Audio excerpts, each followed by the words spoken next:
Dear student, due to coronavirus, school started online classes for your study. So you can subscribe Golden Flower Palia YouTube channel, like and press the bell icon.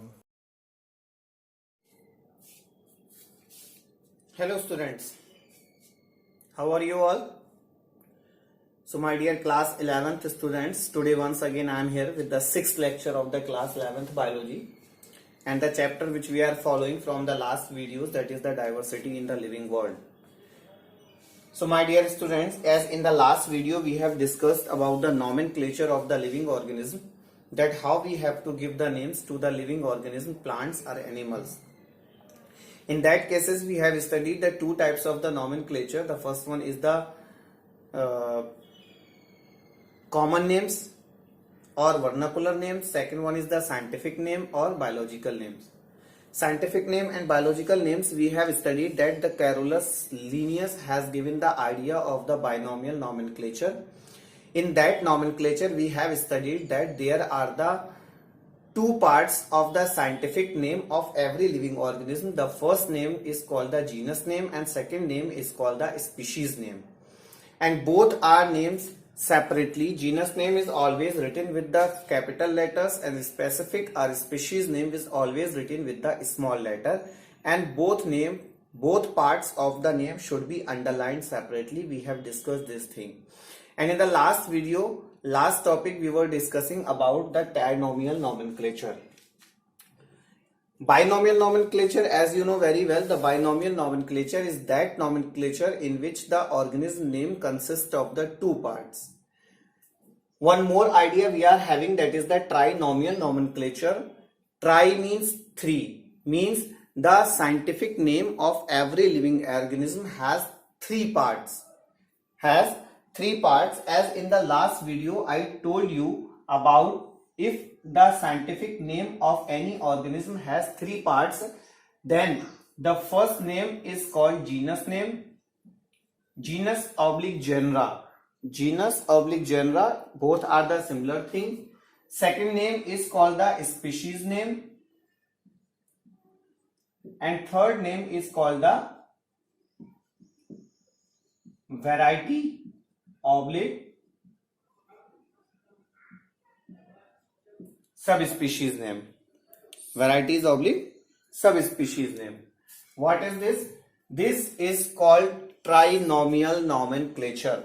Trinomial nomenclature means when organism have three parts in the scientific name.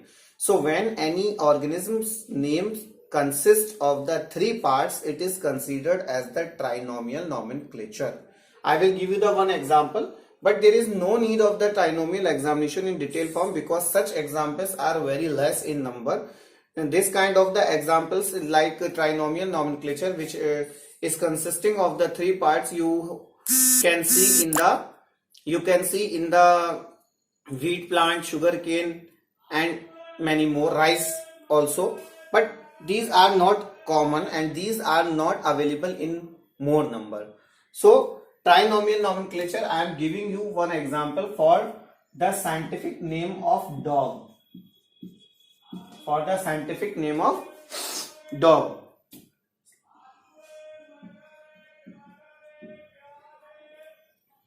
The scientific name of the dog is Canis lupus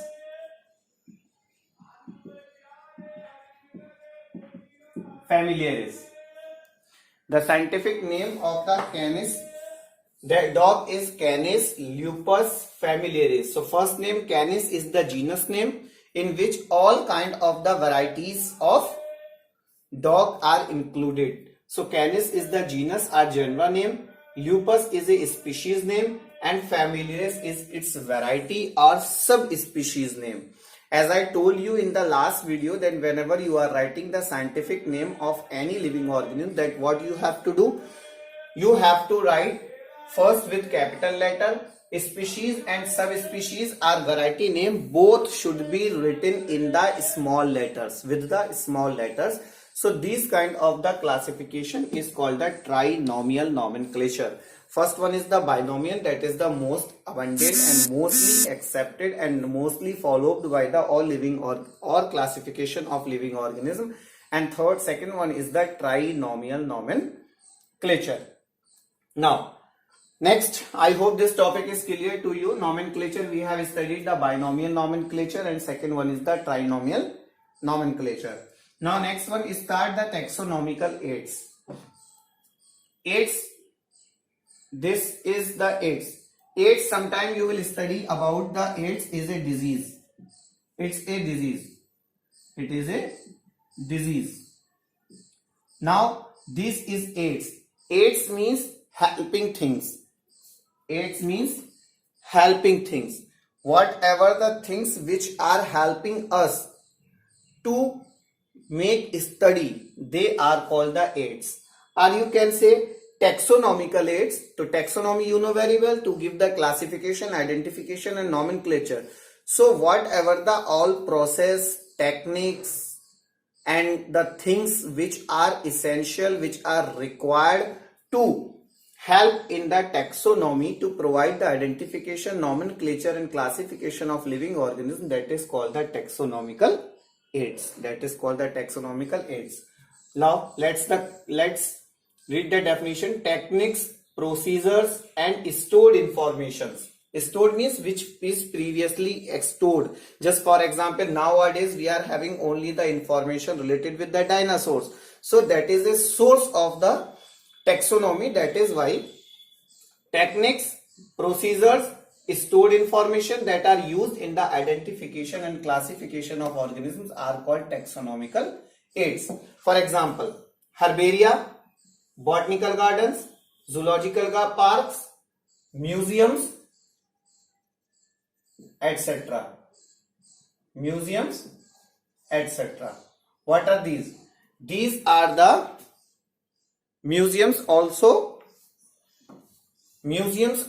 helpful in provide the taxonomical aids, because it is helpful in the taxonomy in under which we have to study different kinds of the animals and plants and different kinds of the microbes also. So what is the taxonomical aids? Taxonomical aids means whatever the procedures, techniques, things which are required for the information. And what is the use? What is the use or advantage?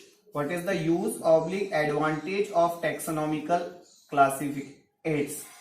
What is the use oblique advantage of the taxonomical aids?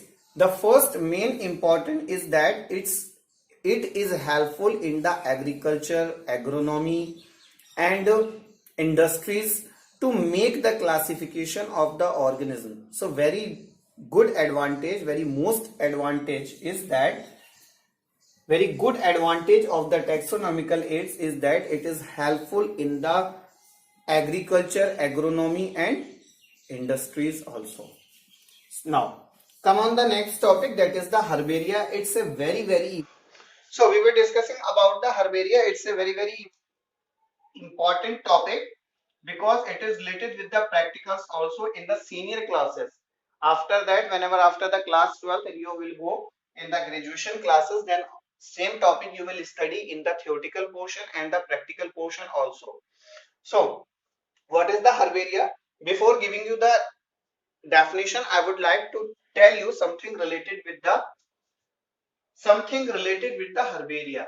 Actually, herbaria word is used for a file or for a room in which the different kinds of the plants are stored. For example, just I am giving you, in the library the different publication, different books of different writers are stored according to their subjects, according to their names, according to their writers. So what is that we have arranged the different books according a systemic manner, that is classification. And same thing we have to do in herbaria. In herbaria, what we have to do, we have to store the different kinds of the plants, so in future whenever we want to study the same characters in detail form from we want to study the characters of the previous species, so we can take the study very easily. So that is why the herbaria is a stored information of the plants, in which the first of all the plants are dried, pressed and arranged in a systemic manner. We are having the different methods of the classification like artificial, natural, phylogenetic and accept. After that, in the next coming videos and topics or chapters, we will study that there are the different methods of the classification. So what we have to do? We have to do that. What we have to do? We have to do that. First of all, we have to make a herbaria. How we have to make herbaria? First of all, we will visit to a ground or park or near locality. Then we have to collect the samples of the plants. We have to collect the sample of the plants. After that, that plants we have to keep in a formalin. After that, that plants we have to keep in a formalin. Otherwise, we have to make dry. Right? We have to make dry. Then dry plants are pasted or mounted on a sheet. These sheets are available on the shops, bookshops, practical laboratory shops by the name of the herbarium sheets. On these sheets, these are the special kind and special size of the sheets which I will tell you. So on this, we have to paste the sample or plant. This is the plant sample. Okay. And we have to store, we have to arrange by following a particular system of classification that is called the herbaria. So what is the herbaria? A herbarium is a collection of well pressed, dried and preserved plants mounted means pasted, mounted on the herbarium sheets, properly labeled and systematically arranged and available for reference. Available for reference means that we have to store for the future study, so that whenever we will have need, then we can take out that file and we have to match the characters, we have to study the characters with the previous or the next coming species. That is called the herbaria. So how we have to make herbaria? How we have to make herbaria in the next video I will discuss with you in the detail form, but summary I am telling you. First of all, we have to make the collection of the plants. After that, we have to make dry the plants. Well pressed means we have to take the proper pressing of the plant so that we can mount on the sheets very easily. After that, we have to give the classification on these sheets.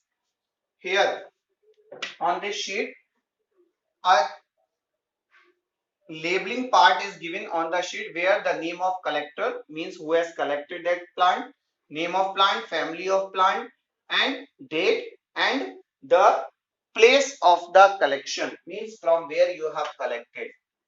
Detailed form I will discuss with you in the next videos. One more thing I would like to tell you that whenever we are taking the samples for making herbaria, it's singular. Herbaria is a plural word and herbarium is a singular word. So whenever we are collecting the samples for making herbaria, so what we have to do? We have to take the plant sample in such a way that stem, leaves, roots. At least these three parts will be available in the sample, should be available in the sample. If it is possible, then flowers and fruits also. But this is not possible for the large plant. So in that case, what we have to do, we can take just for example mango tree. So it is not possible to take the leaves, plant and stem all together on the same sheet. So in that case, we have to take leaf, flower, fruit one by one. Otherwise, in a small plant, like just like the pea plant. Pea plant is a herb plant which is a very small in size. Then you can uproot from the ground. Then whenever you will uproot from the ground that plant, then you will have leaves, stem, roots, flower, and if it is pod means matar ki phali, if it is pod is available in the plant, then also you can take after pressing and drying, that you can paste, you can mount that sample on the sheet very easily. So, who has started the idea of the herbaria?